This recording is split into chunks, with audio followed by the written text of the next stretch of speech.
So I am really just embracing my hair for the next few weeks because I got some news on Wednesday that just wasn't what I wanted. I don't even know where to start.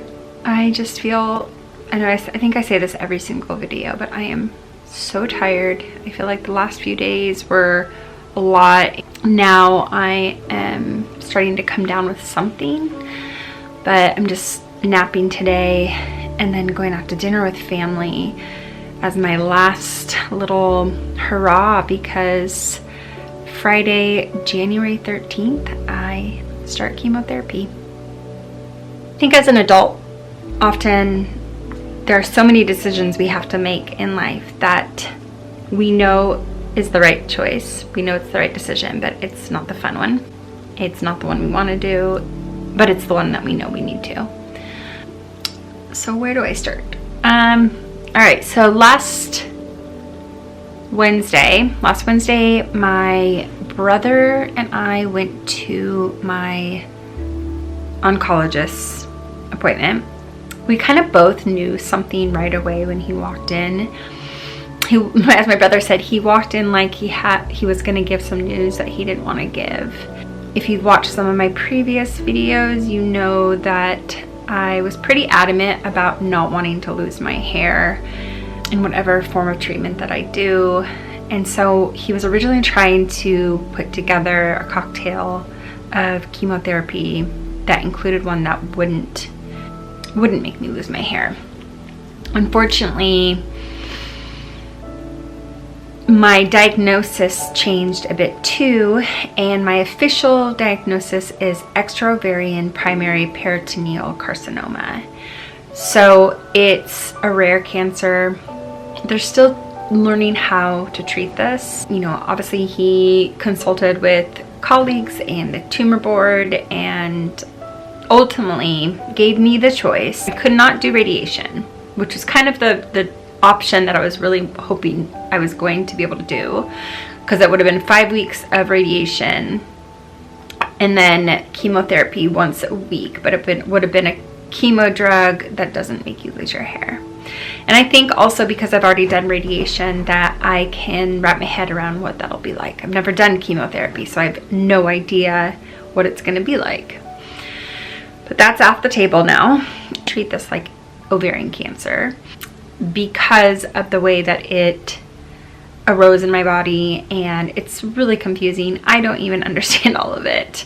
And honestly, there's not a lot of information out there on extraovarian primary peritoneal carcinoma.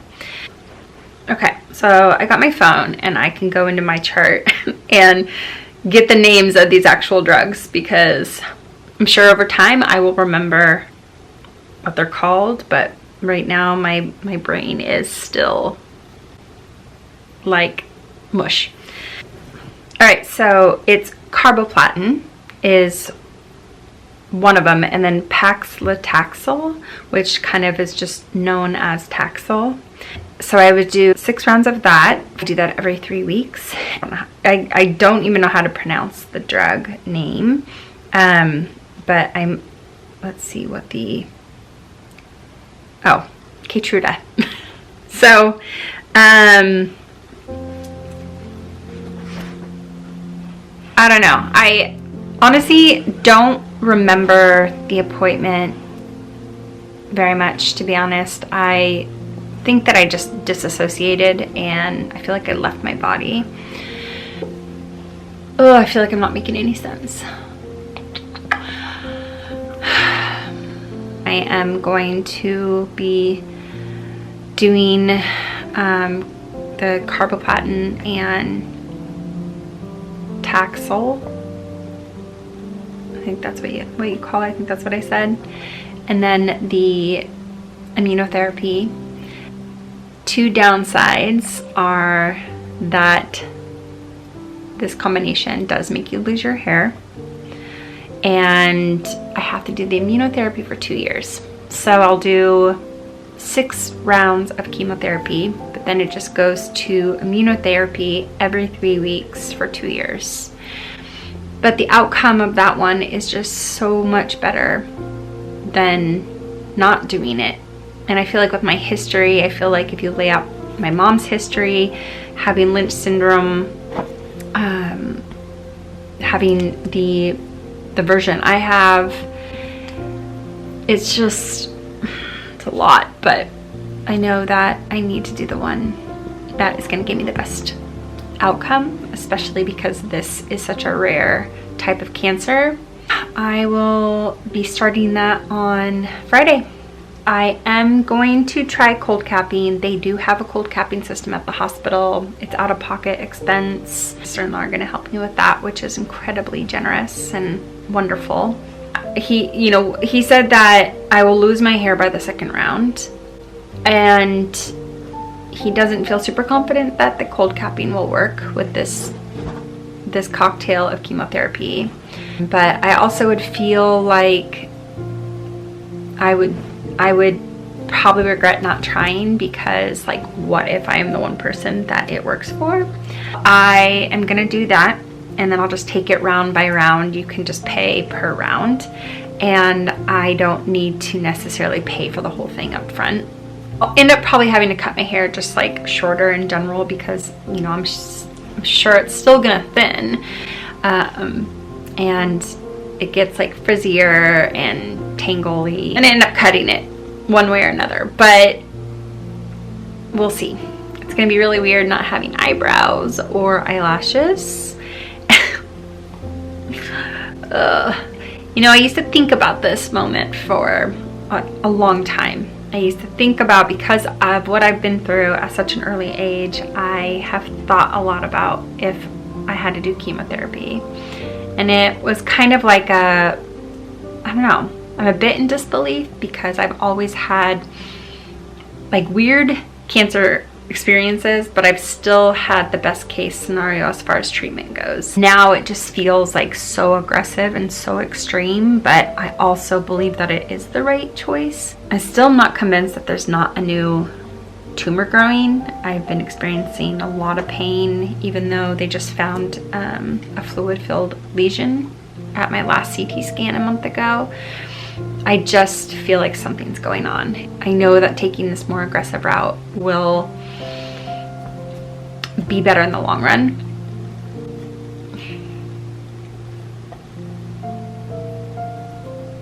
I know it's just hair. I know it'll grow back.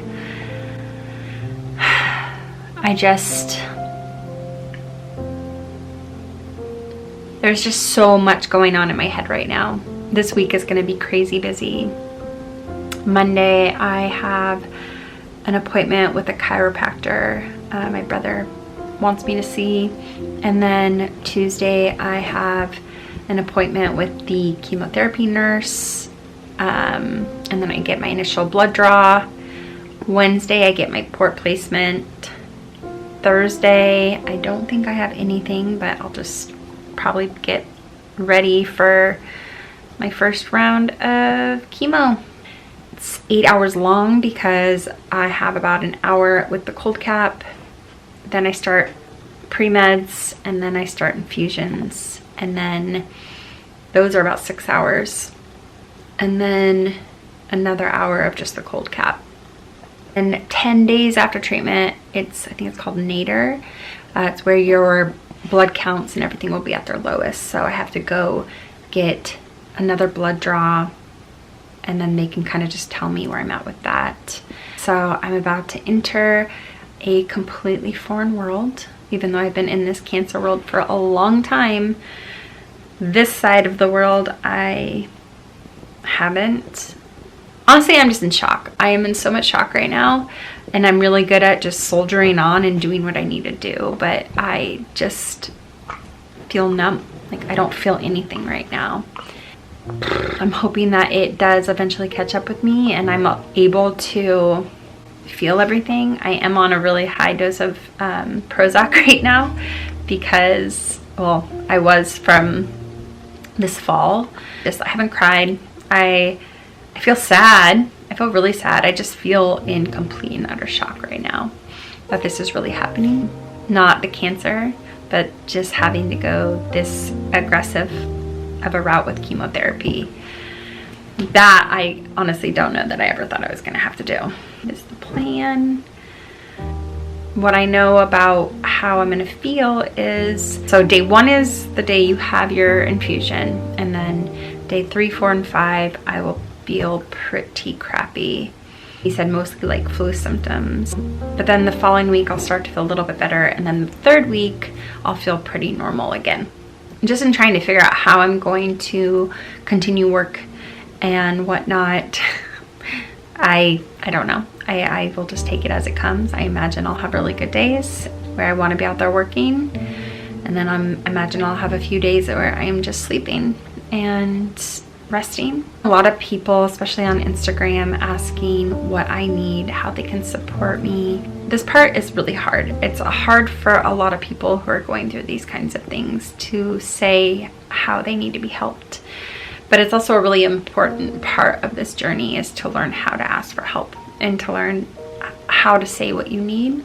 The biggest support I need is just like personal stuff. And, you know, I don't know how much I'm going to be able to work. So like the little things like buying dog food, buying groceries, making meals. Fortunately, my mom lives right above me, so she will be taking care of me a lot. I did create something called a cancer gift registry.